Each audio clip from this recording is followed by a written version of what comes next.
अस्सलामुअलैकुम dear students, आज का जो हमारा टॉपिक होगा वो रहेगा एक्सरे। तो एक्सरे क्या होती है, एक्सरेज क्या होती है, कैसे हम इसे प्रोड्यूस करते हैं, इनकी प्रॉपर्टीज़ क्या होती है, कितने टाइप्स होते हैं, आज हमारा टॉपिक यही रहेगा। तो एक्सरे 1895 में कोनार्ड रोएंटजन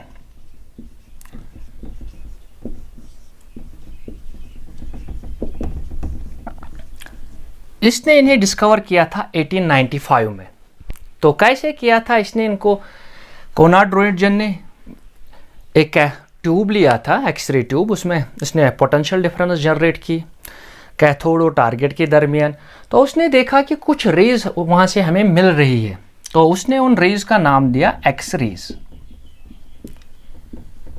तो उस वक्त उनका नेचर मालूम नहीं था, that means that is of unknown nature.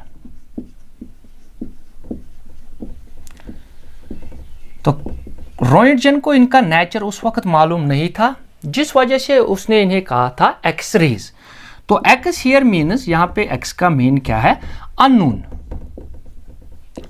That means हमें मालूम नहीं था रोएंटजन को उस वक्त कि इनका नेचर क्या होगा।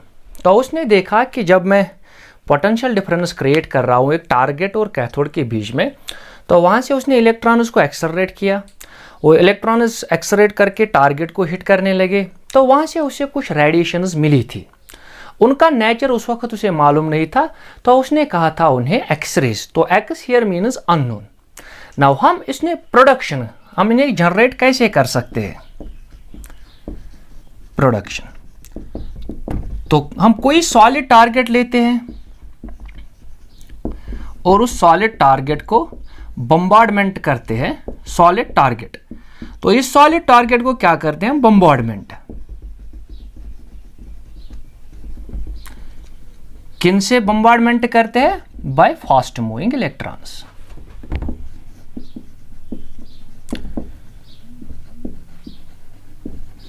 तो जब भी फास्ट मूविंग इलेक्ट्रॉन्स, यानी कि हम एक पोटेंशियल डिफरेंस में इन्हें जनरेट करेंगे, हाई एक्सेलरेशन देंगे, तो ये जब सॉलिड टारगेट को बम्बार्ड करते हैं, यानी कि हिट करते हैं उस टारगेट को, तो वहाँ से हमें कुछ रेज मिली थी जिसका नाम था एक्स रेज। ना इनकी प्रॉपर्टीज़ क्या होती है, तो सबसे पहले डिस्कवर कब हुई थी, प्रोडक्शन कैसे बना सकते हैं हमने, और अब पढ़ेंगे हम प्रॉपर्टीज़। तो सबसे पहली जो प्रॉपर्टी होगी इनकी, दीज आर इलेक्ट्रोमैग्नेटिक रेडिएशंस। ये इलेक्ट्रोमैग्नेटिक रेडिएशंस होती है। मगर इलेक्ट्रोमैग्नेटिक रेडिएशंस कौन सी, जिनकी वेवलेंथ बहुत कम होती है, आप स्मॉल वेवलेंथ। तो इनकी वेवलेंथ बहुत कम होती है बट फ्रीक्वेंसी बहुत ज़्यादा होती है। तो इनकी वेवलेंथ का रेंज अगर हम देखेंगे तो 0.001 नैनोमीटर से टू 1 नैनोमीटर, इतनी इनकी वेवलेंथ होती है। तो किस स्पेक्ट्रम में फॉल करती है, इलेक्ट्रोमैग्नेटिक स्पेक्ट्रम में। तो सबसे पहली जो प्रॉपर्टी थी वो क्या थी कि ये कौन सी रेडिएशन है, तो इसकी वेवलेंथ कितनी है, बहुत कम है। अगर हम नंबर 2 प्रॉपर्टी देखेंगे इसकी, तो इनकी हाई पेनिट्रेटिंग पावर होती है।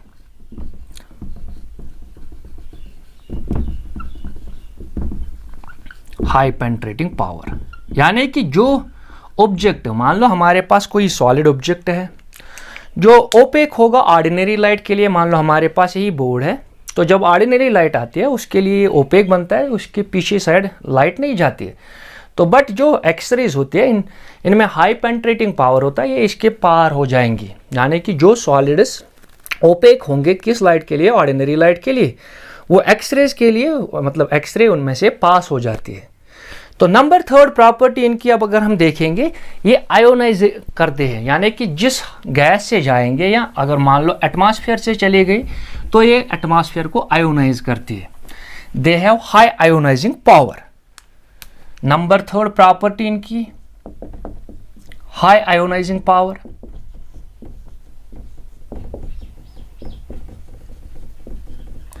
यानी कि अगर ये किसी गैस में से पास हो जाएंगे तो उस गैस के जो एटम्स होंगे उन एटम्स के इलेक्ट्रॉन्स को ये नॉक कर लेगा, यानी कि वैलेंस इलेक्ट्रॉन्स को, तो उसे आयोनाइज करता है, तो उसकी हाई आयोनाइजिंग पावर होती है।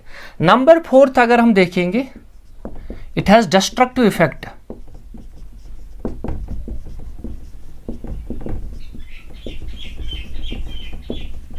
On living tissues. तो जो भी लिविंग टिश्यूज होंगे अगर उस पर ये ज़्यादा गिर जाएंगी तो उसे ये इफेक्ट करती है, यानी कि तो destructive effect on living tissues, यानी कि जब भी हम एक्सरेज यूज़ करते हैं तो क्या लोकेट करने के लिए यूज़ करते हैं, क्रैक्स इन द बोन्स। अगर हम उसे ज़्यादा यूज़ करेंगे एक्सरेज को तो उसकी वजह से लिविंग टिश्यूज़ में प्रॉब्लम होती है, न्यू प्रॉब्लम्स आर जनरेटेड। तो डिस्ट्रक्टिव इफेक्ट शो करते हैं ऑन लिविंग टिश्यूज़। इसके बाद नंबर 5 अगर हम देखेंगे, they affect the photographic plate. अगर हमारे पास फोटोग्राफिक पैलेट होगा तो वो उसे बहुत इफेक्ट करते हैं एज कंपेयर टू किससे ज़्यादा, ऑर्डिनरी लाइट से। तो ये कुछ प्रॉपर्टीज थी। अगर हम नंबर 6 प्रॉपर्टी देखेंगे इसकी, तो फोटो इलेक्ट्रिक इफेक्ट, अगर हम एक्सरेज को किसी मेटल के सरफेस पे गिरा देते हैं, यानी कि किसी मेटल सरफेस को एक्सपोज कर लेंगे टुवर्ड्स एक्सरेज, तो दे shows photo electric effect. Photo electric effect, मान लो अगर हमारे पास कुछ मेटल्स होंगे, यानी कि कई मेटल्स पे जब हम इस एक्सरे को एक्सपोज करते हैं तो वहाँ से वो इलेक्ट्रॉन्स इमिट कर लेती है, तो फोटो इलेक्ट्रिक इफेक्ट भी शो करती है एक्सरेज। तो इसके अलावा नंबर 7, दे आर डिफ्रैक्टेड। तो वो डिफ्रैक्शन भी शो करती है जैसे ऑर्डिनरी लाइट डिफ्रैक्शन शो करती है, और similar they shows the polarisation effect. तो हम इनकी वाइब्रेशंस भी रेस्ट्रिक्ट कर सकते हैं because they are the electromagnetic waves. तो ये थी कुछ प्रॉपर्टीज किसकी, एक्सरेज की, यानी कि इनकी वेवलेंथ कितनी होती है, they ionize the gases through which they passes, तो आयोनाइज करती है उनको, destructive effect on living tissues, photographic plate को इफेक्ट करती है, तो इसके अलावा किससे ज़्यादा करती है, ऑर्डिनरी लाइट से, और इसके अलावा फोटो इलेक्ट्रिक इफेक्ट भी शो करती है, यानी कि फोटोग्राफिक प्लेट्स पे अपना इफेक्ट दिखाती है और फोटो इलेक्ट्रिक इफेक्ट भी शो करती है। And similar to the other electromagnetic radiations they are also diffracted and show polarisation. तो ये सब प्रॉपर्टीज दिखा रही थी। जब रोएंटगेन ने देखा कि हमारे पास 2 किस्म के एक्सरेज होती है, now types of X-rays,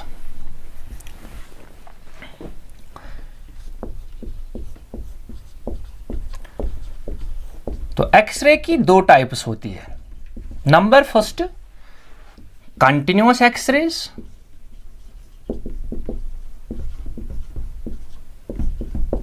and characteristic X-rays.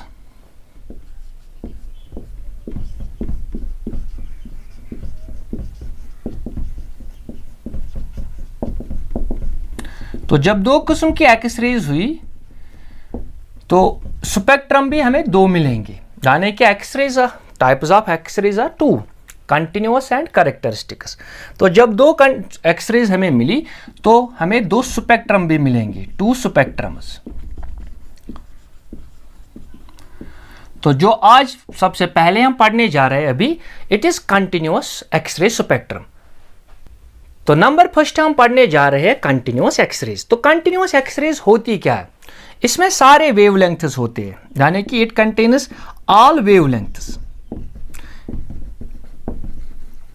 मगर उनमें एक लिमिट आता है, ऑल वेवलेंथ्स, यानी कि कंटिन्यूअस स्पेक्ट्रम में हमें एक्सरेज मिलेंगी जो कंटिन्यूअस होंगी, बट उसमें एक लोअर लिमिट हमें मिलेगा, यानी कि all wavelengths they should be greater than,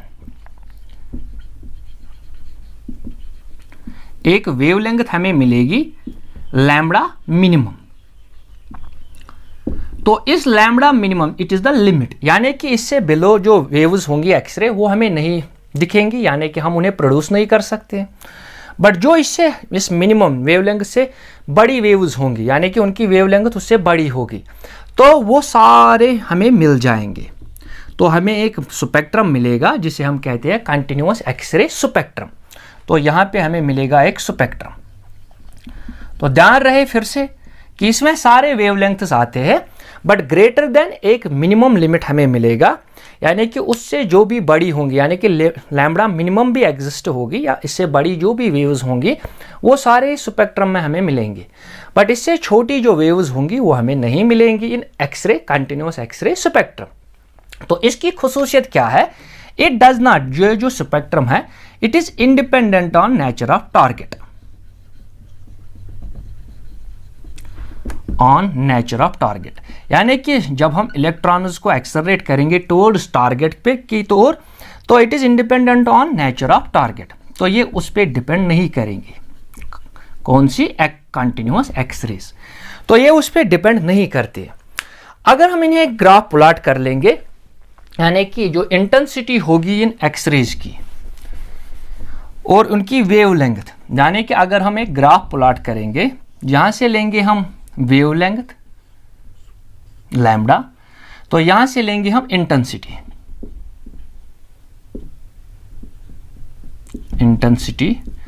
of X rays. तो देखा गया कि जो इंटेंसिटी ऑफ एक्सरेज होती है, जो कैथोड और टारगेट के बीच में पोटेंशियल होगा, यानी कि potential difference between target and cathode, तो वो इंटेंसिटी इस पे डिपेंड करती है, यानी कि intensity depends upon the potential difference between cathode and the target. तो यहाँ पे अगर हम लैम्बडा मिनिमम लिखेंगे, यानी कि इस वेवलेंथ से जो भी बड़ी वेवलेंथ्स होंगी वो हमें कंटिन्यूअस स्पेक्ट्रम में मिलेंगी। तो जब हमने देखा कि अगर हम पोटेंशियल डिफरेंस, मान लो यहाँ से हमें मिनिमम वेवलेंथ मिली, मान लो दिस इज 10 इलेक्ट्रॉन वोल्ट्स, यानी कि potential difference between cathode and the target is 10 electron volts, तो यहाँ पे हमें एक लैम्बडा मिनिमम मिलेगा और जो इससे बड़ी वेव्स होंगी वो जनरेट होंगी, यानी कि जितनी ज़्यादा इंटेंसिटी करेंगे हम उतनी ज़्यादा वेवलेंथ बढ़ती जाएगी, बट मिनिमम होगी लैम्बडा मिनिमम। अगर हम इससे ज़्यादा कर लेंगे, मान लो हमने 20 इलेक्ट्रॉन वोल्ट्स पोटेंशियल डिफरेंस कर दी बिटवीन कैथोड एंड टारगेट, तो मान लो दिस इज 20 इलेक्ट्रॉन वोल्ट्स, तो इंटेंसिटी बढ़ती गई, वेवलेंथ भी बढ़ती गई, बट लैम्बडा मिनिमम हमें उससे थोड़ी कम मिली, यानी कि लैम्बडा मिनिमम डिक्रीज होती गई, यानी कि जितनी हम इंटेंसिटी ज़्यादा कर रहे हैं तो उससे क्या होता है, यानी कि पोटेंशियल डिफरेंस ज़्यादा कर रहे हैं, उससे इंटेंसिटी ज़्यादा मिल रही है और लैम्बडा मिनिमम शिफ्ट हो रहा है, यानी कि ये कम होता जा रही है, लिमिट नीचे चला जा रहा है। तो इससे बाद अगर हम देखेंगे, अब एक और मान लो 30 इलेक्ट्रॉन वोल्ट्स लिए हमने पोटेंशियल डिफरेंस, तो इंटेंसिटी बढ़ती गई बट लैम्बडा मिनिमम भी घटता गया, यानी कि लैम्बडा मिनिमम उससे कम होता गया, तो हमें ज़्यादा वेवलेंथ यानी कि कंटिन्यूस मिलेगी, बट लैम्बडा मिनिमम शिफ्ट हो रहा है, यानी कि उससे नीचे चला जा रहा है। तो ये थी यहाँ तक इसकी वेरिएशन। नाउ अगर हम इसे मैकेनिज्म पढ़ लेंगे, यानी कि जो कंटिन्यूस स्पेक्ट्रम है उसका मैकेनिज्म, फिर बाद में हम ये दिखाएंगे कि लैम्बडा मिनिमम किस चीज़ पे डिपेंड करता है। तो सबसे पहले हम देखेंगे mechanism of continuous X ray spectrum. तो मैकेनिज्म,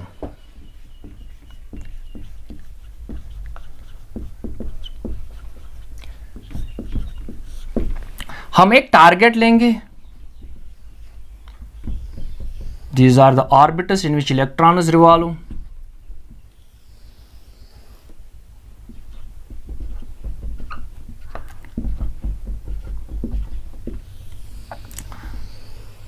मान लो ये हमारे पास एक टारगेट है, कोई भी एटम या कोई भी एलिमेंट, इसके इलेक्ट्रॉन्स, दिस इज टारगेट। तो इस टारगेट और कैथोड जो हमारा होगा या फिलामेंट, जहां से हम इलेक्ट्रॉन्स एक्सेलरेट कर लेंगे, मान लो ये हमारे पास एक इलेक्ट्रॉन है, इलेक्ट्रॉन बट इंसिडेंट इलेक्ट्रॉन, तो ये कहां से हमने लिया, यानी कि कैथोड ट्यूब से, यानी कि एक्सरे ट्यूब में से ये कैथोड से जनरेट होंगे, तो टारगेट पे चले जाएंगे। मान लो इसकी kinetic energy K0 is equal to 1/2 mv1 square, ये रही इसकी काइनेटिक एनर्जी। तो जब भी यहाँ से हमने क्या किया, हमने इसे एक्सेलरेट किया between cathode and the target, तो जब ये एक्सेलरेट होगा तो इसकी काइनेटिक एनर्जी मान लो इनिशियल इतनी थी, तो ये रही इसकी इनिशियल काइनेटिक एनर्जी। जितनी ज़्यादा काइनेटिक एनर्जी होगी तो ये इतना डीप जाएगा इसमें, यानी कि जितनी ज़्यादा एनर्जी होगी तो उतना डीप जाएगा इनसाइड द एटम, तो इसके अंदर चला जाएगा। तो यहाँ पे क्या होगा इसके साथ, जब ये यहाँ पहुँच जाएगा तो यहाँ पे ये न्यूक्लियस इसे अट्रैक्ट कर लेगा, तो जब ये अट्रैक्ट कर लेगा जिस वजह से इसकी पाथ डिविएट होगी। मान लो इसकी final kinetic energy Kf is equal to 1/2 mv2 square. तो न्यूक्लियस ने इसे क्या किया, इसने इसे अट्रैक्ट किया।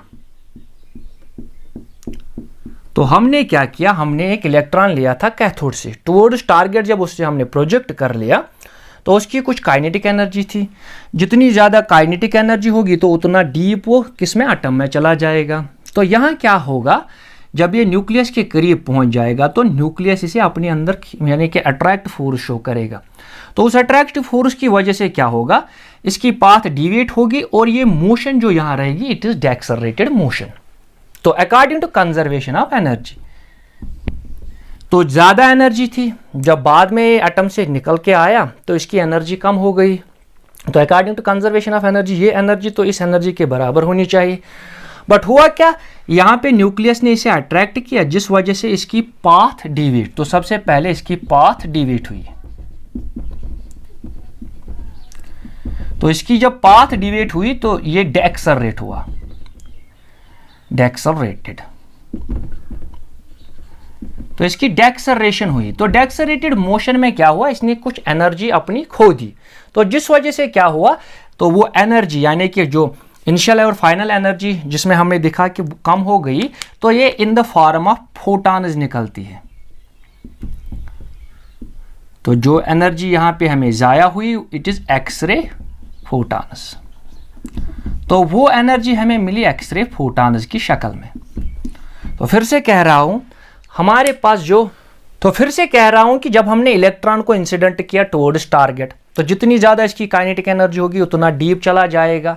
तो जो न्यूक्लियस है वो इसे अट्रैक्ट कर लेगा जिसकी वजह से इसकी पाथ डिविएट होगी और दिस इज डेक्सेलरेटेड मोशन, तो इसकी एक्सेलरेशन कम होगी। तो according to conservation of energy, तो ये ज़्यादा एनर्जी थी, ये हमें कम मिली। तो वो कम एनर्जी हुई वो in the form of x ray photons मिलती है। तो ये जो एक्सरे फोटॉन्स होते हैं they show a continuous spectrum, तो ये एक कंटिन्यूअस स्पेक्ट्रम बनाते हैं। तो this is called continuous X ray spectrum, यानी कि जितनी ज़्यादा एनर्जी होगी अगर इसने इसे ज़्यादा अट्रैक्ट किया तो इस वजह से ये एक स्पेक्ट्रम बनाएगा। वो एनर्जी जो इलेक्ट्रॉन की ज़ाया हुई थी हमें दिखा, बट वो किस शक्ल में हमें मिली, in the form of x ray photons. तो this process is called bremsstrahlung, this phenomena is called, इस फिनोमिना का हमने नाम दिया ब्रिमस्ट्रोलिंग।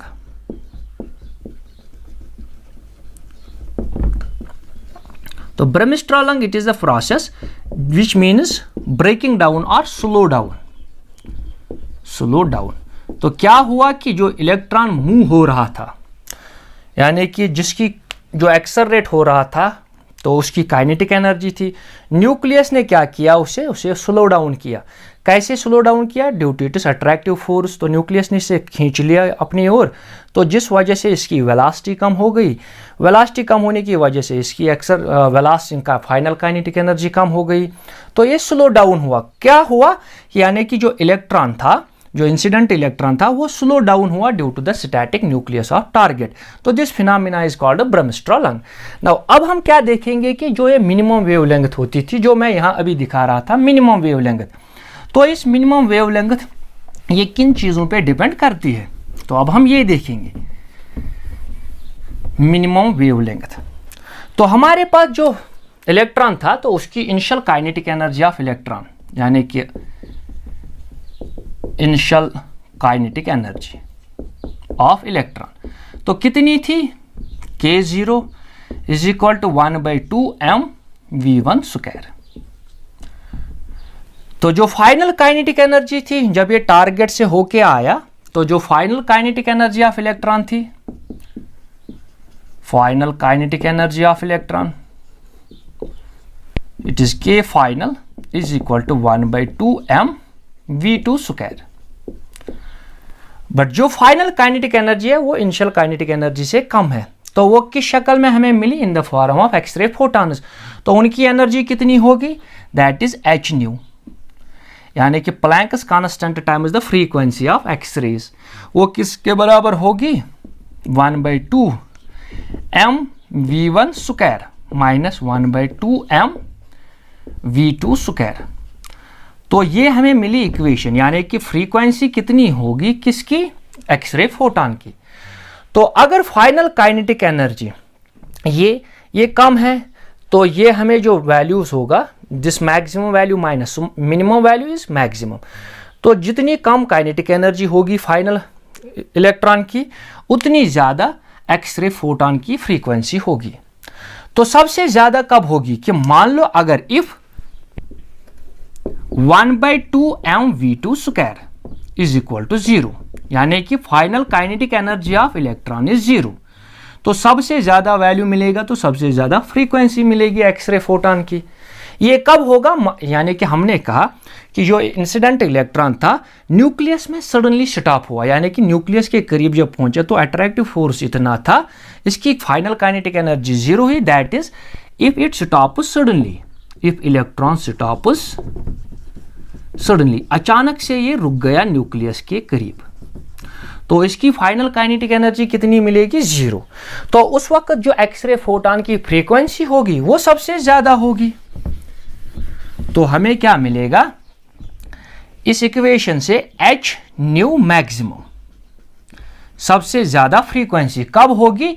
जब इंसिडेंट इलेक्ट्रॉन सडनली न्यूक्लियस के करीब रुक जाएगा। तो वो कितना होगा? 1/2 mv1 स्क्वायर माइनस 0। तो हमें मिला लैम्बडा मैक्सिमम, बट हमें लैम्बडा मिनिमम चाहिए। But c velocity of light is equal to frequency times it is wavelength. तो अगर फ्रीक्वेंसी मैक्सिमम हुई तो वेवलेंथ सबसे कम होगी, मिनिमम। तो हमें क्या मिलेगा? h न्यू के बदले लिखेंगे न्यू मैक्सिमम, इसके बदले लिखेंगे h, न्यू मैक्सिमम के बदले क्या लिखेंगे? c divide bye lambda minimum, क्योंकि जब फ्रीक्वेंसी ज्यादा होगी तो वेवलेंथ सबसे कम होगी। तो किसके बराबर मिलेगी हमें? 1/2 mv1 स्क्वायर। तो यहां से क्या हम निकालेंगे? Lambda minimum. तो लैम्बडा मिनिमम किसके बराबर होगा? देयरफॉर तो लैम्बडा मिनिमम किसके बराबर मिलेगा? सबसे जो छोटी वेवलेंथ होगी एक्सरे में। तो मैंने पहली डेफिनेशन में कहा था कंटिन्यूअस स्पेक्ट्रम के कि हमें सारी वेवलेंथ्स मिलेंगी इससे बड़ी, यानी कि इससे जो छोटी होंगी वो हमें नहीं मिलेंगी कंटिन्यूअस एक्सरे स्पेक्ट्रम में, यानी कि इससे सारी बड़ी मिलेंगी। तो इसे यहां लेके आओ, that means hc divide by kinetic energy, that is Q not, initial kinetic energy. तो यहां से हमें मिलता है कि जो सबसे कम वेवलेंथ मिलेगी एक्सरे फोटॉन की, तो वो किस पे डिपेंड करती है? It is the depends on the initial kinetic energy of electron. तो जितनी ज्यादा इलेक्ट्रॉन की इनिशियल काइनेटिक एनर्जी होगी तो उतनी मिनिमम हमें वेवलेंथ मिलेगी, जो मैंने अभी ग्राफ में दिखाया था। को जितना ज्यादा मतलब हम एक्सेलरेट करेंगे इलेक्ट्रॉन को between cathode and the target, तो उसकी उतनी ज़्यादा काइनेटिक एनर्जी मिलेगी। जितनी ज़्यादा काइनेटिक एनर्जी मिलेगी उतनी वेवलेंथ कम मिलेगी हमें, तो उससे बड़ी बड़ी सारी वेवलेंथ्स हमें मिलेंगी इन द कंटिन्यूअस स्पेक्ट्रम। तो ये this wavelength is called minimum और कट ऑफ वेवलेंथ। तो इसे हम कहते हैं मिनिमम और cut off wavelength of X ray photon. तो जो एक्सरे फोटॉन होगा उसकी सबसे कम वेवलेंथ कितनी होगी वो डिपेंड कर रही है initial kinetic energy of electron जो टुवर्ड्स टारगेट जा रहा होता है। तो दिस इज आल्सो, ये minimum wavelength it is also independent of target. तो ये टारगेट पे डिपेंड नहीं करती है। जैसे मैंने पहले ही कहा था कि कंटिन्यूअस स्पेक्ट्रम जो है it does not depends upon the target. तो यहां तक था ये। अब अगर हम चाहेंगे इस रिलेशन को इन टर्म्स ऑफ इलेक्ट्रॉन वोल्टेज यानी कि इन टर्म्स ऑफ पोटेंशियल डिफरेंस लाना चाहते, तो हम क्या लिखेंगे कि अगर ये जो इलेक्ट्रॉन था यहाँ पे, तो ये जो कैथोड था जहां से ये निकली या फिलामेंट टुवर्ड्स टारगेट, तो मान लो यहां से यहां तक टारगेट तक हमने कुछ पोटेंशियल डिफरेंस जनरेट की। तो अगर हम इस मिनिमम वेवलेंथ को इन टर्म्स ऑफ पोटेंशियल डिफरेंस लाना चाहते हैं, तो हम क्या कहेंगे कि लेट जो यहां से यहां तक जो पोटेंशियल थी वो V है। The potential difference between cathode and the target is V। तो हम क्या लिखेंगे, हमें मिलेगा यहां से यही H maximum is equal to kinetic energy के बदले हम क्या लिखेंगे अब, तो हमें मिलेगा इलेक्ट्रॉन वोल्ट्स। कितने इलेक्ट्रॉन वोल्ट्स हमने इस इलेक्ट्रॉन को एक्सेलरेट करने के लिए यूज किए। तो लैम्डा मैक्सिमम ऐसे ही हमें मिलेगा। तो अगर हम चाहेंगे इसे, तो फिर से इन टर्म्स ऑफ वेवलेंथ यही रिलेशन यूज करेंगे कि क्या मिलेगा हमें। तो लैम्डा जब मैक्सिमम होगा तो फ्रीक्वेंसी जब मैक्सिमम होगी तो लैम्डा मिनिमम होगा। तो हमें ये पता है कि C is equal to nu upon lambda. तो लैम्डा मैक्सिमम के बदले हम क्या लिखेंगे, H C divide by lambda minimum is equal to this electron voltage कितनी, यानी कि potential difference, that means in terms of potential V। तो लैम्डा मिनिमम कितना होगा, और lambda minimum HC divide by nu मिलेगा, यानी कि V मिलेगा, यानी कि the potential difference between the target and the cathode. तो ये फिर से हमें यही मिलेगा, क्योंकि अब अगर हम चाहेंगे काइनेटिक एनर्जी जो होती है, यानी कि जो पोटेंशियल डिफरेंस हम यूज करेंगे इलेक्ट्रॉन वोल्टेज में, तो वो काइनेटिक एनर्जी के बराबर ही होता है कि काइनेटिक एनर्जी कितनी ऑब्टेन कर लेगा ये इलेक्ट्रॉन जब हम इसे इस पोटेंशियल में मूव करवाएंगे। तो सेम रिलेशन मिलेगी हमें यहाँ से ये कि जो लैम्डा मिनिमम होती है it also depends upon the, it is inversely proportional to the potential.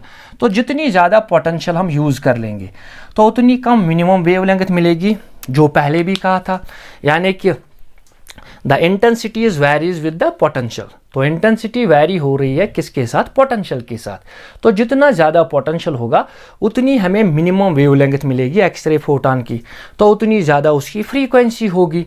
तो जहाँ से, तो वहाँ से ये कंटिन्यूअस स्पेक्ट्रम बनाना शुरू कर देगा। तो ये था यहाँ तक continuous spectrum in terms of kinetic energy and in terms of the potential difference between cathode and the target. Now इसके बाद जो हमें मिल रहा है वो है कंटिन्यूअस कैरेक्टरिस्टिक स्पेक्ट्रम। तो कैरेक्टरिस्टिक स्पेक्ट्रम यहाँ से हम शुरू करने जा रहे हैं। तो कैरेक्टरिस्टिक स्पेक्ट्रम क्या होता है, तो यहाँ तक हमने देखा था कि कंटिन्यूअस स्पेक्ट्रम यानी कि इलेक्ट्रॉन आता है तो वो इस डीप इन द एटम में जाता है या टारगेट में चला जाता है, जिस वजह से उसकी एक्सेलरेशन जो होती है कम होती है due to the nuclear force. तो उसकी जो फाइनल काइनेटिक एनर्जी हमें मिलती थी वो कम मिलती थी, जिस वजह से हमें एक्सरे फोटॉन्स मिलते थे। तो देखा क्या गया कि जब हमने इस एक्सरे कंटिन्यूअस एक्सरे स्पेक्ट्रम को देखा तो इसके बैकग्राउंड में हमें कुछ शार्प लाइन्स मिल रही थी, यानी कि इस स्पेक्ट्रम कंटिन्यूअस स्पेक्ट्रम के अलावा एक और स्पेक्ट्रम मिल रहा था जहाँ पे हमें शार्प वेवलेंथ्स मिल रही थी। तो उनकी एक डेफिनेट वेवलेंथ थी। यहाँ पे कंटिन्यूअस में क्या था, लैम्डा मिनिमम से जो भी बड़ी होंगी वो हमें मिलती थी, बट जो कैरेक्टरिस्टिक स्पेक्ट्रम में हमें मिला उनकी वेवलेंथ डेफिनेट थी और वो टारगेट पे डिपेंड कर रही थी। तो कंटिन्यूअस टारगेट पे डिपेंड नहीं करती थी, बट ये टारगेट पे डिपेंड करती थी। तो अगर हम इंटेंसिटी और वेवलेंथ के बीच ग्राफ देख लेंगे तो हमें लैम्डा मिनिमम तो ऐसा कुछ ग्राफ मिला, यानी कि कंटिन्यूअस स्पेक्ट्रम के बैकग्राउंड में हमें कुछ शार्प लाइन्स मिली, यानी कि के अल्फा, के बीटा, ऐसी कुछ शार्प लाइन्स मिली।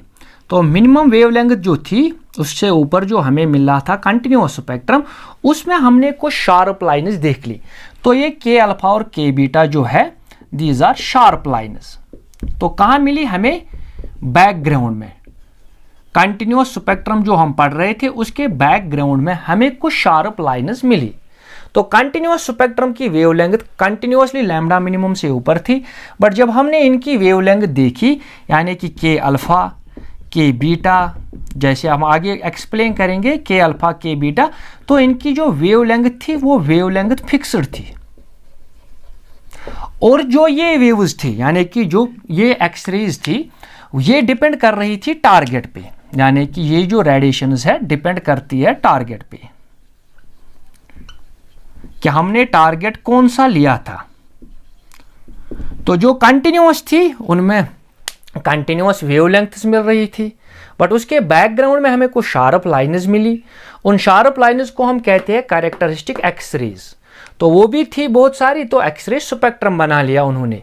तो उनकी वेवलेंथ फिक्स्ड होती थी और वो डिपेंड कर रही थी टारगेट पे। अब अगर हम उनका मैकेनिज्म एक्सप्लेन करेंगे, यानी कि कैरेक्टरिस्टिक क्या होता है, इसका मैकेनिज्म एक्सप्लेन करेंगे, जैसे हमने उसका मैकेनिज्म एक्सप्लेन किया था। मान लो हमने एक पोटेंशियल डिफरेंस जनरेट की किसके दरमियान, टारगेट और इलेक्ट्रॉन, यानी कि कैथोड जो वहां से निकलेगा कैथोड और टारगेट के बीच। तो अगर ऐसा होता है कि जो इलेक्ट्रॉन आया, मान लो उसने यहाँ के शेल, जो हमारी के एल एम शेल, मान लो उसने के शेल से एक इलेक्ट्रॉन नॉक कर लिया अपने साथ, तो ये जो है नॉक इलेक्ट्रॉन। तो अगर इंसिडेंट इलेक्ट्रॉन ने डीप, यानी कि जितनी इसकी काइनेटिक एनर्जी ज्यादा होगी, यानी कि यहां से हमने लाया था इंसिडेंट इलेक्ट्रॉन, तो उसकी एनर्जी अगर ज्यादा हुई, मतलब काइनेटिक एनर्जी जितनी ज्यादा होगी तो लैम्बडा मिनिमम उतनी कम होगी। तो काइनेटिक एनर्जी उसकी अगर ज्यादा हुई तो डीप इनसाइड द टारगेट चला गया।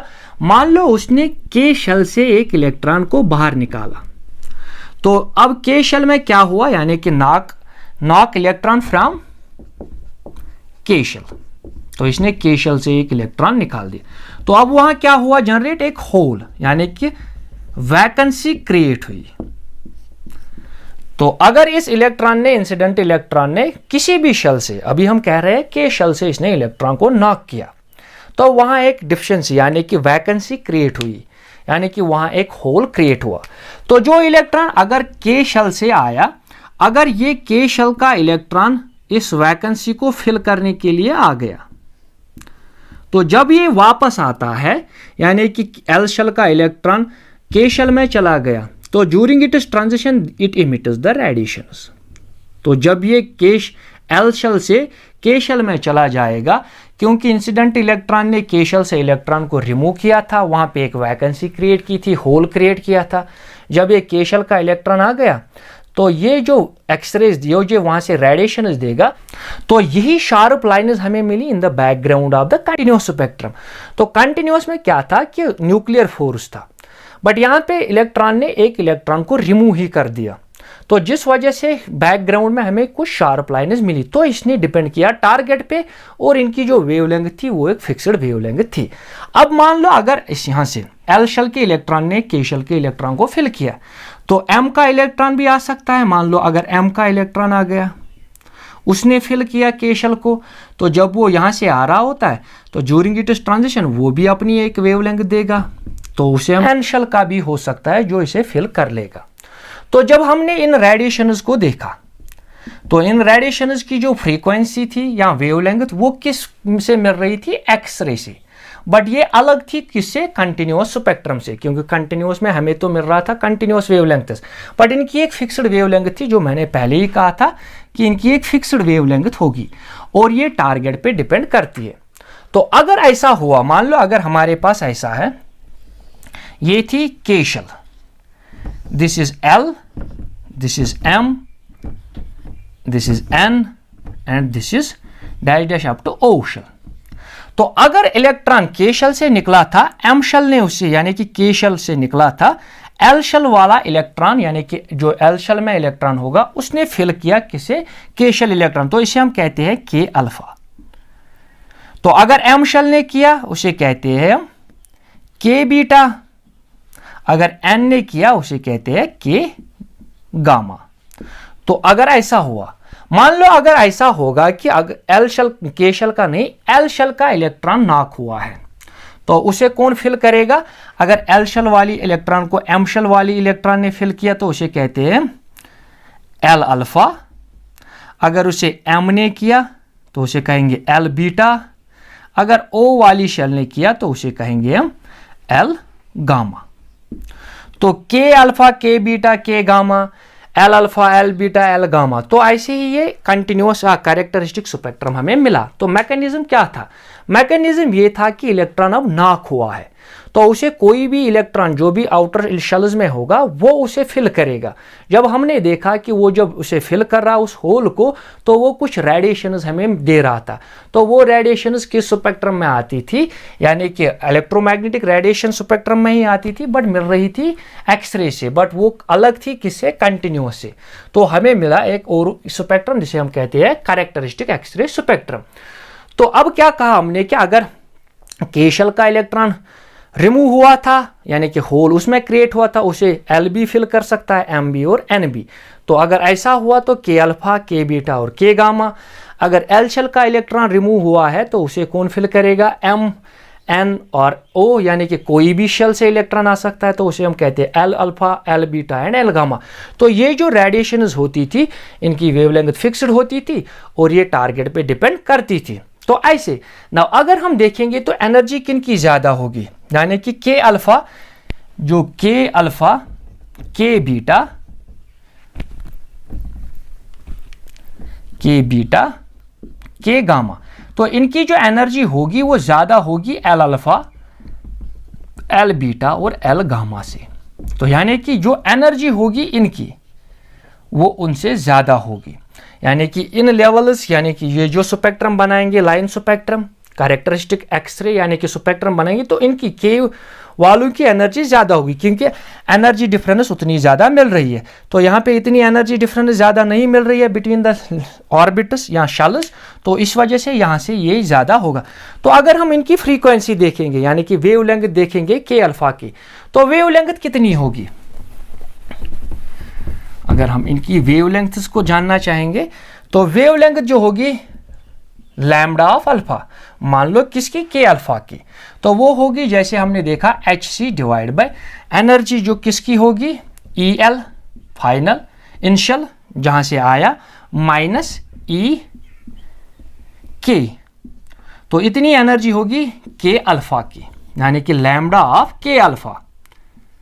तो के अल्फा की वेवलेंथ इतनी होगी, यानी कि वो हमें पता ही है एच सी कॉन्स्टेंट्स थे, तो इनकी एनर्जी कितनी होगी कि the difference between the energy between the two levels.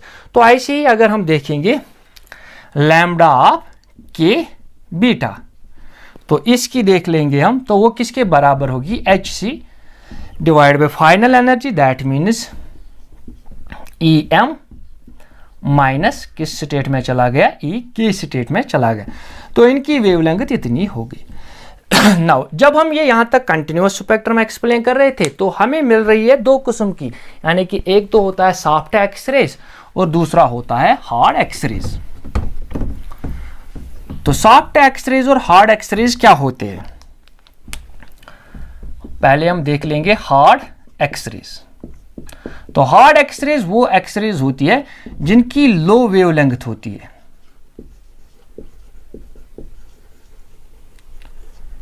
Low wavelength, यानी कि जिनकी कम वेवलेंथ होगी तो मैक्सिमम होगी इनकी फ्रीक्वेंसी, यानी कि लो, हाई होगी इनकी फ्रीक्वेंसी।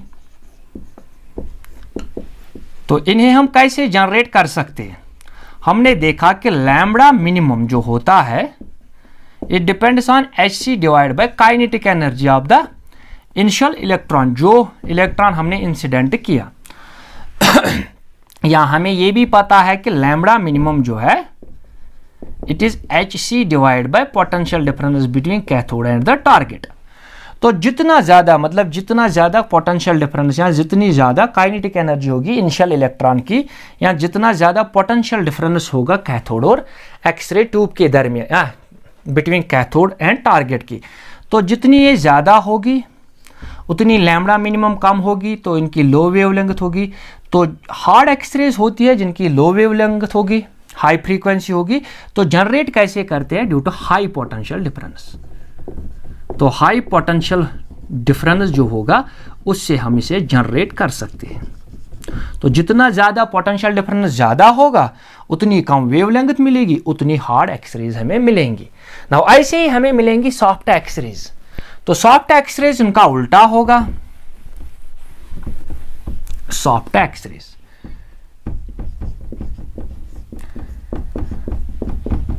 तो सॉफ्ट एक्सरेज होंगी वो जिनकी हाई वेवलेंथ होगी,